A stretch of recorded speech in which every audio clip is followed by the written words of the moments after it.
মধ্যপ্রাচ্যের উত্তপ্ত পরিস্থিতি এবার ছড়িয়ে পড়েছে ভারত মহাসাগরের দিকেও।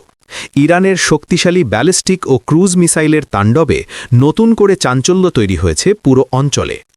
এমন এক সময় এই হামলার খবর সামনে এসেছে যখন ইতোমধ্যেই মধ্যপ্রাচ্য জুড়ে যুদ্ধের উত্তাপ বাড়ছে দিন দিন। প্রশ্ন উঠছে, ইরান কি এবার সরাসরি যুক্তরাষ্ট্রের সামরিক শক্তিকে চ্যালেঞ্জ জানাতে শুরু করেছে? আর যদি সত্যিই তাই হয়ে থাকে, তাহলে এই সংঘাত ঠিক কতটা ভয়াবহ রূপ নিতে পারে?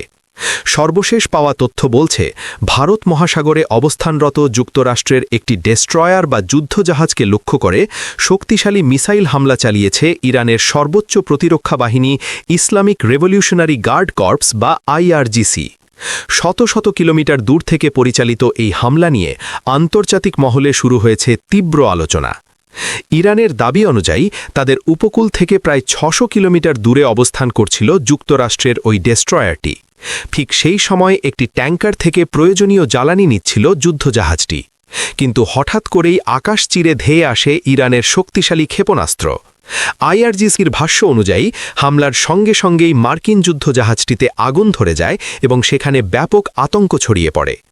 ইরানের রাষ্ট্রীয় সম্প্রচার মাধ্যম প্রেস টিভি ৪ মার্চ প্রকাশিত এক প্রতিবেদনে বিষয়টি তুলে ধরে জানিয়েছে, সেন্ট্রাল কমান্ড থেকে নির্দেশ পাওয়ার পরই দ্রুত অভিযানে নামে আইআরজিসি।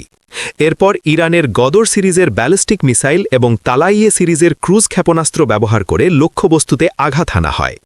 বিশেষজ্ঞদের মতে, গদর সিরিজের ব্যালিস্টিক মিসাইল ইরানের অন্যতম শক্তিশালী অস্ত্র। এই মিসাইল সর্বোচ্চ প্রায় ২০০০ কিলোমিটার দূরের লক্ষ্যবস্তুতে আঘাত হানতে সক্ষম। অন্যদিকে তালাইয়ে সিরিজের ক্রুজ মিসাইল প্রায় ১০০০ কিলোমিটার দূরত্বে থাকা শত্রু লক্ষ্যবস্তুতে নির্ভুল হামলা চালাতে পারে। বিশেষজ্ঞরা বলছেন, এই ধরনের ক্রুজ ক্ষেপণাস্ত্রের একটি গুরুত্বপূর্ণ বৈশিষ্ট্য হল এটি মাঝপথে তার লক্ষ্যবস্তু পরিবর্তন করার সক্ষমতা রাখে। ফলে প্রতিপক্ষের জন্য এটিকে প্রতিহত করা অনেক ক্ষেত্রেই কঠিন হয়ে পড়ে। আর এই দুই ধরনের মিসাইল ব্যবহার করেই ইরান যুক্তরাষ্ট্রের যুদ্ধজাহাজের বিরুদ্ধে এই সাহসী অভিযান পরিচালনা করেছে বলে দাবি করা হচ্ছে।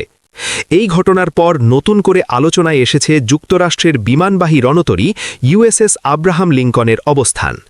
ইরানের মিসাইল হামলার তাণ্ডবের আশঙ্কায় পারস্য উপসাগরীয় অঞ্চল থেকে আগেভাগেই সরে গিয়ে ভারত মহাসাগরীয় অঞ্চলে অবস্থান নিয়েছে এই শক্তিশালী মার্কিন রণতরী। সাধারণত এই ধরনের বিমানবাহী রণতরীর নিরাপত্তা নিশ্চিত করতে তার চারপাশে মোতায়েন থাকে একাধিক আধুনিক ডেস্ট্রয়ার যুদ্ধজাহাজ। এসব জাহাজে টমাহক ক্রুজ মিসাইল সহ নানা উন্নত অস্ত্র ব্যবস্থা থাকে। কিন্তু ইরানের দাবি অনুযায়ী এত শক্তিশালী নিরাপত্তা বলয় থাকা সত্ত্বেও তাদের হামলার মুখে টিকতে পারেনি মার্কিন ডেস্ট্রয়ারটি। এদিকে শুধু সমুদ্রেই নয়, আকাশপথেও যুক্তরাষ্ট্রের বিরুদ্ধে শক্ত অবস্থান নিয়েছে ইরান। যুদ্ধ শুরুর পর এবার প্রথমবারের মতো ব্যাপক ড্রোন হামলার দাবি করেছে তেহরান।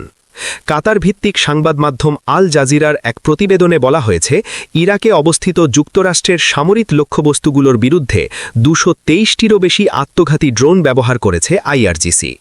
এই ড্রোন হামলা মধ্যপ্রাচ্যে থাকা মার্কিন সামরিক স্থাপনাগুলোর জন্য বড় ধরনের হুমকি হিসেবে দেখা হচ্ছে। আইআরজিসি জানিয়েছে, ইরাকের বিভিন্ন স্থানে থাকা মার্কিন সামরিক বাহিনীকে লক্ষ্য করেই এই হামলা পরিচালনা করা হয়েছে। বিশেষ করে ইরবিল অঞ্চলের সামরিক স্থাপনা এবং আলী আল সালেম বিমানঘাঁটিকে লক্ষ্যবস্তু করা হয়েছিল বলে দাবি করা হয়েছে। এই হামলার মাধ্যমে যুক্তরাষ্ট্রের সামরিক উপস্থিতির বিরুদ্ধে শক্ত বার্তা দিতে চায় তেহরান, এমনটাই মনে করছেন বিশ্লেষকরা।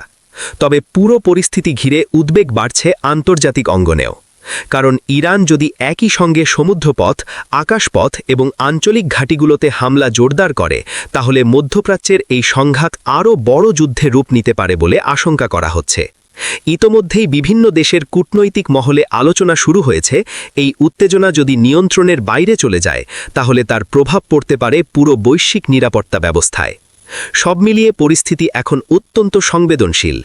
একদিকে ইরানের শক্তিশালী মিসাইল ও ড্রোন হামলার দাবি, অন্যদিকে যুক্তরাষ্ট্রের বিশাল সামরিক শক্তি।